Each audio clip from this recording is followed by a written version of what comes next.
I would like to make a few comments. I don't have to tell you things are bad. Everybody knows things are bad. We see Americans hating each other, fighting each other, killing each other at home. There is a religious war going on in this country. It is a cultural war.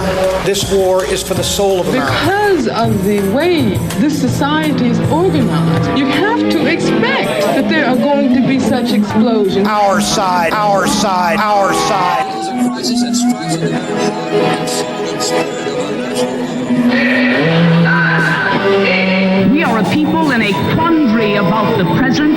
We are a people in search of our future. And as we see and hear these things, millions of Americans cry out in anguish, did we come all this way for this? It all seems a long way from a time when politics was a national passion and sometimes even fun. We are attempting on a larger scale to fulfill the promise of America. 3, 2, 1. We are met here as Americans, not as Democrats or Republicans, to solve that problem. Welcome to the Pothole Problem Podcast. I'm your host, Jack Miller, and I'm coming to you from the White Tiger Studio in Portland, Oregon. My guest this week is Darren Golden, a former student of mine who graduated this past spring from PSU. He spoke at the graduation ceremony, and he's returning to PSU this fall for graduate studies in urban planning. But the reason I'm having him on the show, the main reason anyway, is that he has political ambitions and a very concrete plan for his future, and in my opinion, he has the rare combination of skills and attitude and vision that's needed to succeed in electoral politics. I wanted to talk to a young person. Darren is 26 years old, so not super young, not the traditional age for a college graduate because he served in the Air Force before beginning college, but I wanted to talk to a person of the rising generation who's making the difficult and I really think courageous decision to dedicate his life to public service in the extremely competitive and usually very frustrating realm of electoral politics.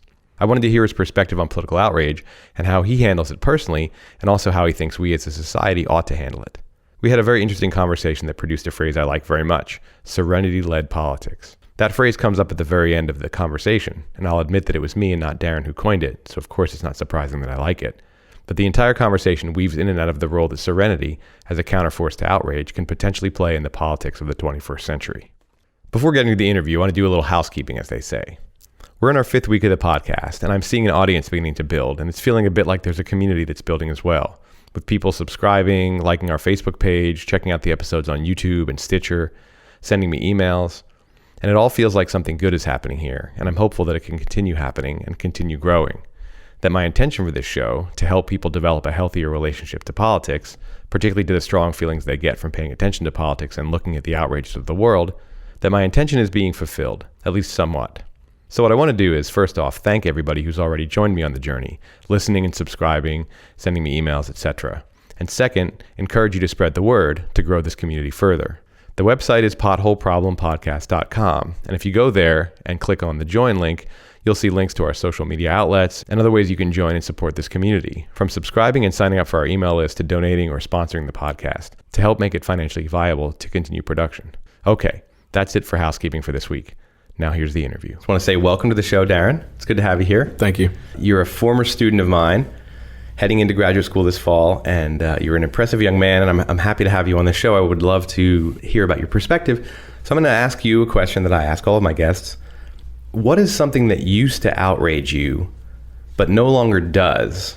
And if you could explain to me why it doesn't anymore.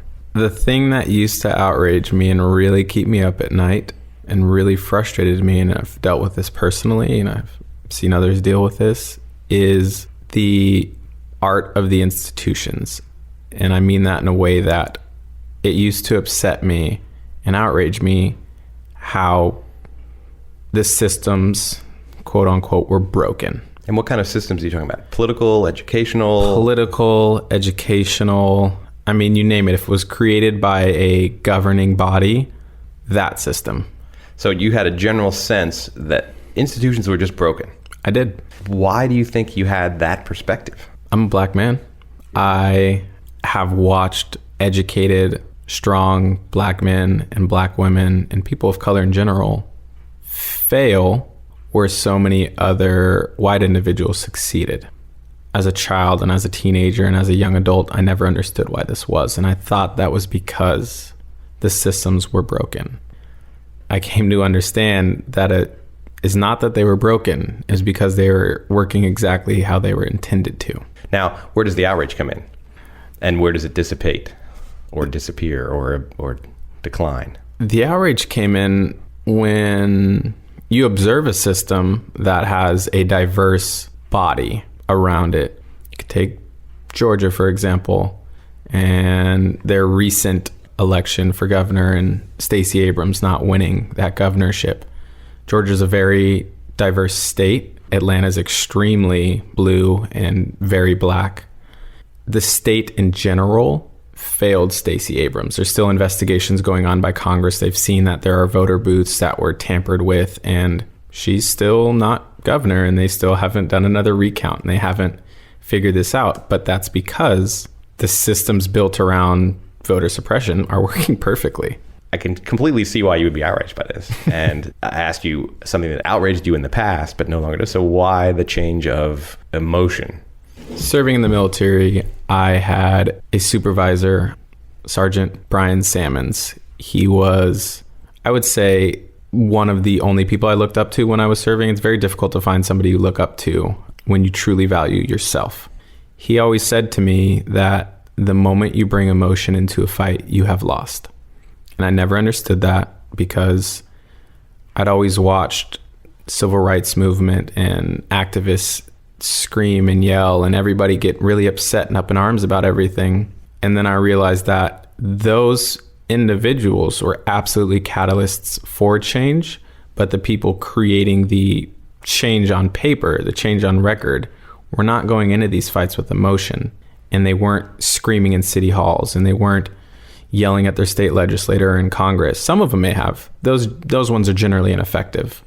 And I wanted to find out how to be the most effective person in doing that, maybe in the future. So this dictum, don't bring your emotions to a fight, made sense with you pretty much right away. Or did it take a little while for it to sink in? It took a while. First of all, men are told to suppress their emotion in general. It's something we've been hearing over and over again. It's boys don't cry. Except for your anger. Yes. The only emotion we don't have to suppress is our anger. Exactly. It makes you stronger if you're angry, which is wrong. I believe that showing emotion is absolutely important. And I remember when everybody saw Obama cry for the first time on TV, that was something that moved communities across America, and people didn't understand what to feel because there was the leader of the free world, the strongest person in the world, crying on national television. Sadness does not have to be a sign of weakness. In fact, it can be a sign of strength that you have the strength to show how emotionally you are. So don't bring your emotions to a fight. That helped you to deal with outrage, which doesn't mean you're going to suppress all your emotions. Exactly. So tell me a little bit more about how that played out in terms of you being able to now look at these, what you first thought were broken institutions, but then realized, no, they're functioning exactly as they're intended in a way that is detrimental to a lot of people. And you were able to take your outrage and set it aside, suppress it, see it from a different perspective. Channel it. Okay. I don't think we should lose our outrage. I think our outrage is what drives us, but I think showing it in a unproductive manner, which when we're talking about government institutions, outrage is generally unacceptable. You can be upset, you can be sad, you can be happy, but you can't be outraged. People will stop taking you seriously. And again, you'll become ineffective. So doing your best to truly finding out the root causes of why these systems exist in the manner that they do, researching, studying, interviewing people, doing everything you can to find this out. I think outrage is what drives you to get those answers. So I've known you for a while. You've been a student you were a student in a few of my classes, and we've talked outside of class quite a bit. And you strike me as a relatively, if not extraordinarily serene person. And I can see that you have things that you object to and problems in the world that you want to tackle. That's been clear from the beginning of our relationship, but you come across in a very serene fashion. So has there been specific things that you've done in your personal practice of channeling outrage to find this serenity? Or is this just kind of a natural demeanor for you? Watching my father and how my grandfather used to approach situations, they were very serene and methodical about the way they approached any situation. I mean, obviously, I got to see anger from my dad and outrage, as any child will see from their parents at any point in life. But watching the way they go about specific situations is something I wanted to emulate because I saw how effective they were and how respected they were. So you had good role models personally. Absolutely. So I would normally want to move on and say, okay, so what's something that does outrage you now? But it sounds like the same thing continues to outrage you, but you just are able to channel your outrage in and be serene in the face of it and hold on to it as a motivator, an emotional motivator, but not have it be a distraction or problematic for you in your political activities? Or is there something that outrages you that you just can't, you're not serene in the face of? Is there something? I would say wealth inequality. Wealth inequality is pretty close, if not the direct contributor to all of the issues we have in any country. Everyone says, well, how do we fix this? Well, we need more money. Well, in the US, we have 35% of the money is controlled by less than 1% of the population. I think that's a very big issue. And I think that wealth inequality truly is the largest issue, because with more money, we can fix healthcare. With more money, we can fix children going hungry. We can fix housing. You are a young man with political aspirations. What are some important things that have happened to you that have built the Darren Golden that I see before me right now? Short-term shift, I guess you could say. I got arrested in Fort Collins, Colorado, I would say, I think it's 4 years ago now. And prior to that arrest, I was in the Air Force. Well, during the arrest and after the arrest, I was in the Air Force serving as a military police. And I wanted to join the FBI, and I wanted to be a special agent. And I didn't have a focus of what kind of crime I wanted to focus on. It was more around sex crimes and something of that nature. But after getting arrested, I recognized the issues that exist around the legal system and the criminal justice system, and then how systemic those issues were, where they come from and where they're going, or where sadly they're not going. And did you have an experience with the police in Fort Collins that was tinged by your race in any way? It was definitely racially charged. And had you experienced racism from the police force before, or was this an eye-opener because it had never happened to you, or this was just a bigger example? You know, there'd been mild instances where I dealt with institutional racism from the police in general, but never directly in my face physically. This was different. So you were on track to be, you're in the Air Force military police, your ambition is to go into the FBI, and you have an experience with the Fort Collins police, and that changes your whole trajectory. Changes everything. Enlisted military personnel don't make a lot of money. I was going to be going into debt, focusing on trying to pay for a private attorney, because public defender would have not have helped me at all in a all-white county that was not focused on helping me out systemically. Finding the right person was expensive, and recognizing that if me, someone who has what you could call a professional job, the military, was struggling to pay for that, something that should be a basic need was not present. And then I also recognize that I'm someone who comes from a good background that is dealing with this, and I've got education and people supporting me, and I'm still struggling to get through this. So you're not even in a position where this would be the most difficult for somebody, and yet it's extremely difficult for you to face this challenge, this personal challenge. Yes, I would say I was in the best position a Black man could be in to deal with this, and I still was struggling. And I mean, struggling a lot. Underwater, I didn't tell my parents about it for a long time, because I know they worry so much and they understand the issues that exist. And the stress that I was going through would be exponential that my mom would have experienced.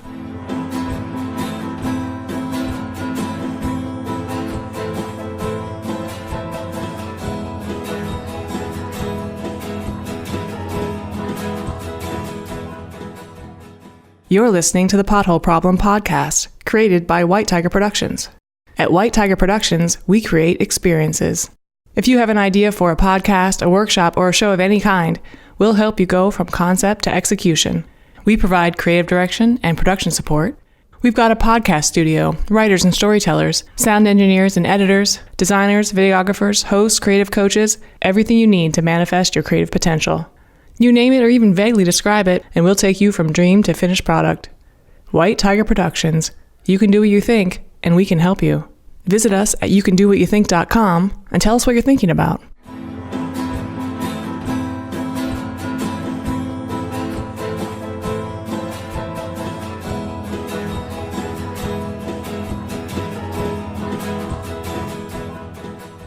I'm going to ask you a tough question.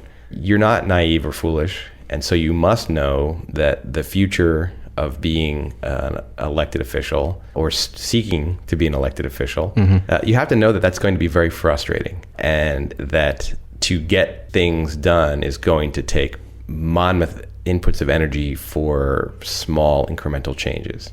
Yet you're deciding to dedicate your youthful energy and potentially the rest of your life to this endeavor of running for office so that you can make things that you think are wrong better. So I'm going to do a moral hypothetical for you here. Okay. It's the near future, and you're running for an elective office, and you notice that there is outrage in the community, and it's pointed at something that you also think is problematic that you would love to change. And if you can unleash and ride this outrage, you will be more likely to be successful at getting elected. Are you going to, we talked about serenity earlier and about channeling your outrage and don't bring your emotion to a fight. Are you going to wrestle with yourself if it seems clear that amplifying people's outrage is going to be an avenue for you to be successful? Or are you going to want to promote and sustain a kind of serene outrage, even if it costs you votes, even if it potentially costs you an election? That is a very difficult question. I believe it's important to understand where you're at that point in time. I think you'd be an idiot to say, I'm going to try go against the tide, because I think I have a better way of doing things. A public servant / elected official's number one job is to have their finger on the vein of the community and understanding what the community wants and what the community needs. If the community is at a point where it's boiling up and outrage is what they feel they need, I think it is a public servant's job to give them a platform to channel that and teach them how to channel it properly, not throwing Molotovs through windows or flipping cars. I think it's okay to scream in the streets if you're that upset about it and you've gotten to a point where you feel that unheard. And sometimes just the act of expressing your anger helps to burn it out. I mean, we've all thrown our heads into the pillows when we were kids and screamed at our parents when they couldn't hear us, and we felt better. It's natural to express yourself. It's one of the things that I think is tricky about the expressing of these emotions in the political forum is that, unlike pounding the pillow and screaming and throwing a fit and slamming your door as a kid, and even as an adult, where you can essentially express the emotion and then get it out, it seems like in the public forum, there's an amplifying effect that kind of behavior has, that instead of it being cathartic, it tends to be self-reinforcing. So like the art, I suppose, to do what you seem to be recommending, to like give people an outlet and to, realize that if there's outrage in the community and it has a real source, you shouldn't try to suppress it. But how do you get in the public forum outrage expressed in a way where it can be cathartic rather than self-reinforcing? I can't answer that question directly, but I can answer that with how outrage generally subsides is, well, one, it's suppressed, which is the natural way of doing it, sadly. Or two, something's done about it. Change is made. It's rare, it's incremental, it's tough, but that's when we start to see the pot not boil over as much. You need to give people results about what they're outraged about, especially if it's on target. And that's why earlier I said, well, it's going to be frustrating because you're never going to get all the way there. Never. And part of what your task will have to be is how to manage your own disappointment in the slowness of change and in people who create obstacles in your path, especially when it seems like they are doing so only for self-serving reasons. I've been a student of politics for 25 years, and one of the most frustrating things to people who are good-hearted is that others seem to only be self-interested and getting in the way. and that the self-interested obstructors win way too often. Well, it's like being on a crowded freeway and, everyone else around you is traffic, but you're not traffic. Right, you're just trying to get home. Just trying to get home. I think it's important to take a look in the mirror when those individuals who are public officials believe that everyone else around them is, morally wrecked and not there for the right reasons. I think most people get into politics because they want true systems change. They want true moral change. And they are generally good-hearted people. Personally, we always have to be self-checking if we're still moral. And I think the easiest way to do that is to turn around and look at people you are representing. And if they still align with you and you're being honest with them, if they're still behind you, then I think we're still being moral. I like your traffic metaphor because it's a reminder that other people are out there. They're just trying to do the same thing you're trying to do, but they are going somewhere different. And they are in your way. Mm-hmm. Keeping that in mind is really great for people who have different views on what needs to be changed and where the scarce resources need to be sent. Is remember that, they're trying to get somewhere too that's the same kind of place. They're trying to get home, and I'm trying to get home. Their home is different than my home. How do you keep reminding yourself that those other people are good-hearted and trying to get to a different home than you are? Well, instead of you looking at yourself on a crowded freeway, you imagine yourself in a crowded subway, and you understand that you are all part of the same vehicle and that everyone has a stop they have to get off to, and eventually everyone's going to get where they need to be, but you have to exist in another person's space to get there. And we have to understand why people want these things and figure out how to way to get to these different objectives amicably. And I believe that cohesion is one of the most important things. And in this current time of polarizing political parties and values, demographics, it's something we're moving away from. I like that your extension of the metaphor from the freeway to the subway, and it seems like part of the task in being a future political leader, an activist, and agent of change is to be able to not only yourself change the mindset that you have about other people and their goals and where they're going, but to change the metaphor from freeway to subway.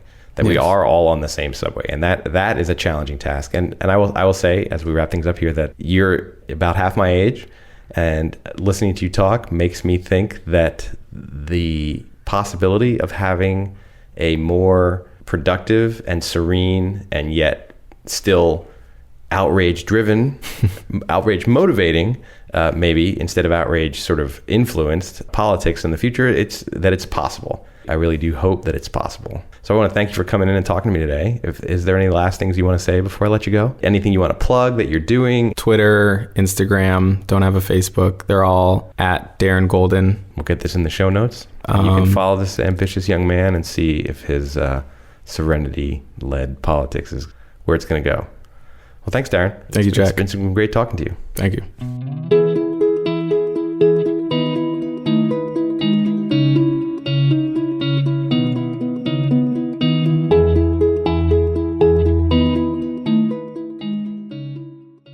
Okay, well, that brings us close to the end of another episode. I want to thank you for listening and thank you for spreading the word. This is episode number 5, and that takes us about halfway through the first season. I'm going to be doing this every Monday during the Portland State term. It's a 10-week term, so I've done 5 episodes. I might do a bonus 11th episode. Anyway, we have a bunch of interviews coming up. Next week, I'm going to be doing a show where my son Zane interviews me. That show is about the length of the presidential campaign and a perspective on why it might be that very protracted event that takes place over the course of years might not be a source of outrage, or could not be a source of outrage for people who are outraged by it or frustrated or annoyed or some other kind of negative emotion. So stay tuned for that next week. As always, I'm going to go out with a song, but first I would like to say that if anybody out there has an original song they would like to contribute to the podcast or knows a musician who does, you should reach out to me, jack.miller@pdx.edu. You can always go to the website potholeproblempodcast.com to find contact information and to reach out. Okay, well, here we are. Take Me Back to That Dream by Chuck Masi.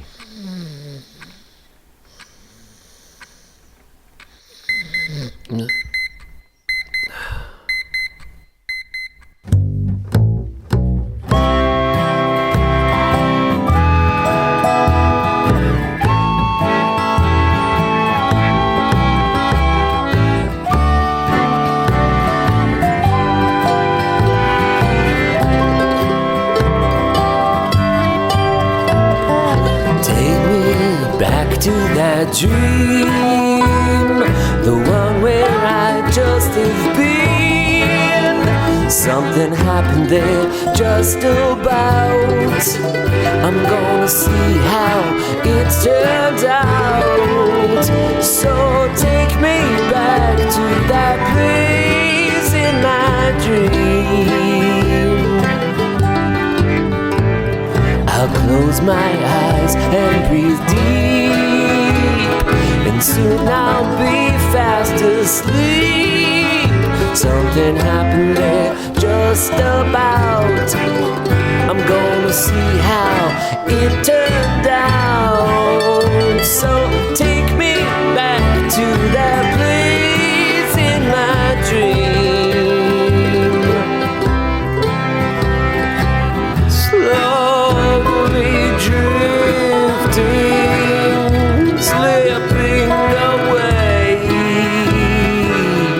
back to that place where I wanna stay. Take me back to that dream, the one where I just have been. Something happened there just about. I'm gonna see how it turned out. So take me back to that place in my dream.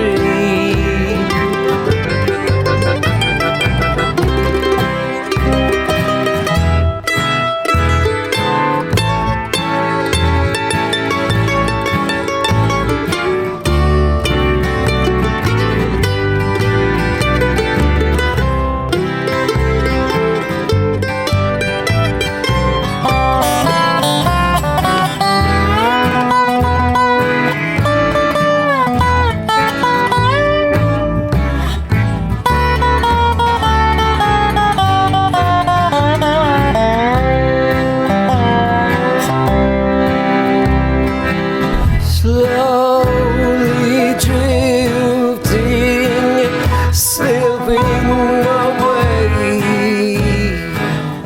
back to that place where I wanna stay. Take me back to that dream, the one where I just have been. Something happened there just about. I'm gonna see how it worked out. So take me back to that place